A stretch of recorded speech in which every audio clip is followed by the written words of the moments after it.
At Prince Jewellery, just pay only 6% VA and 0% making charges on all gold jewellery purchases. Hurry, offer valid for a limited period only. தேமுதிக நிறுவனர் விஜயகாந்த் நினைவிடம் அருகே குவிந்த தொண்டர்களால் கோயம்பேடு பகுதியில் போக்குவரத்து ஸ்தம்பித்து உள்ளது. இது பற்றிய விவரங்களை செய்தியாளர் சுரேந்தர் வழங்கிட கேட்கலாம். சுரேந்தர் வணக்கம். போக்குவரத்தை சீர் செய்வதற்கு ஏதேனும் நடவடிக்கை மேற்கொள்ளப்பட்டதா? தற்பொழுது அங்கு கள சூழல் எப்படி இருக்கிறது? வணக்கம். தேமுதிக நிறுவன தலைவரும் நடிகருமான விஜயகாந்த் அவர்களின் முதலாம் ஆண்டு நினைவு நாள் இன்று அனுசரிக்கப்படுகிறது. இதனால் கோயம்பேட்டில் உள்ள தலைமை அலுவலகத்தில் உள்ள விஜயகாந்த் நினைவிடத்தை காண ஏராளமான நிர்வாகிகள் அதே போன்று ரசிகர் பட்டாளம் இன்று காலையில் இருந்தே அணிவகுக்க தொடங்கியது. குறிப்பாக இந்த நிலையில லட்சக்கணக்கான நிர்வாகிகள் இந்த பகுதியில் குவிந்துள்ள காட்சிகளை நேரடியாக காண முடிகிறது. குறிப்பாக தேமுதிக தலைமை அலுவலகம் அமைந்துள்ள இடம் பிரதான சாலை முழுவதிலும் அதிகப்படியான ரசிகர்கள் பற்றாலும் குவிந்ததால இந்த போக்குவரத்து நெரிசல் என்பது தற்போது கோயம்பேடு பகுதியில் ஸ்தம்பித்திருக்கிறது. குறிப்பாக கோயம்பேடு மேம்பாலத்தில் இருந்து அண்ணா நகரில் இருந்து வடபழனி நோக்கி செல்லக்கூடிய பிரதான சாலைகள் என பல்வேறு சாலைகளில் இந்த கோயம்பேடு பகுதியில போக்குவரத்து நெரிசல் என்பது ஏற்பட்டிருக்கிறது. சுமார் 3 கிலோமீட்டர் தொலைவிற்கு இந்த போக்குவரத்து நெரிசல் ஏற்பட்டிருக்கக்கூடிய சூழலை நேரடியாக காலத்தில் காண முடிகிறது.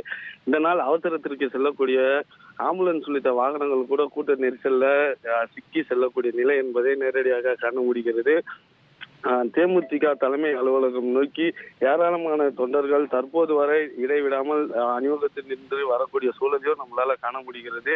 இதன் காரணமாக கோயம்பேடு அதே போன்று அண்ணா நகர் செல்லக்கூடிய பிரதான சாலைகள்ல பல்வேறு பகுதிகளில் போக்குவரத்து நெரிசல் ஸ்தம்பித்திருக்கிறது. தொடர்ந்து போக்குவரத்தை சீர் செய்ய போக்குவரத்து போலீசார் சொற்ப அளவிலான போக்குவரத்து போலீசார் இந்த பகுதியில நியமிக்கப்பட்டு இந்த போக்குவரத்து நெரிசலுக்கு காரணம் என புகார் எழுந்திருக்கிறது.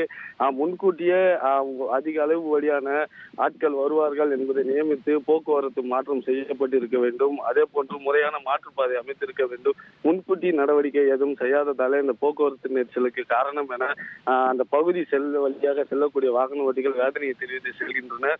தொடர்ந்து இந்த கோயம்பேடு பகுதியில அதிகப்படியான அரசியல் தலைவர்கள் அதே போன்று மூத்த நிர்வாகிகள் கட்சி தொண்டர்கள் என பலர் ஏராளமானோர் காலையிலிருந்தே வந்த வண்ணம் உள்ளனர். அந்த காட்சிகளின் அடிப்படையில் தான் தற்போது தொடர்ந்து இந்த பகுதி முழுவதும் போக்குவரத்து ஸ்தம்பித்திருக்கிறது. எனவே தற்போது முறையாக மாற்றுப்பாதை அமைத்து மாலை நேரங்களிலாவது இந்த போக்குவரத்து நெரிசலை சீர் செய்ய போக்குவரத்து போலீசார் துரித நடவடிக்கையில் ஈடுபட வேண்டும் என்ற கோரிக்கை எழுந்து வருகிறது. தற்போது விஜயகாந்த் நினைவிடத்தில் லட்சக்கணக்கான நிர்வாகிகள் குவிந்து தங்களது அஞ்சலியை செலுத்தி வரக்கூடிய சூழல்ல தற்போது கோயம்பேடு பகுதி கடும் போக்குவரத்து நெரிசலை ஸ்தம்பித்திருக்கிறது. தகவல்களுக்கு நன்றி Surender. At Prince Jewellery, just pay only 6% VA and 0% making charges on all gold jewellery purchases. Hurry, offer valid for a limited period only.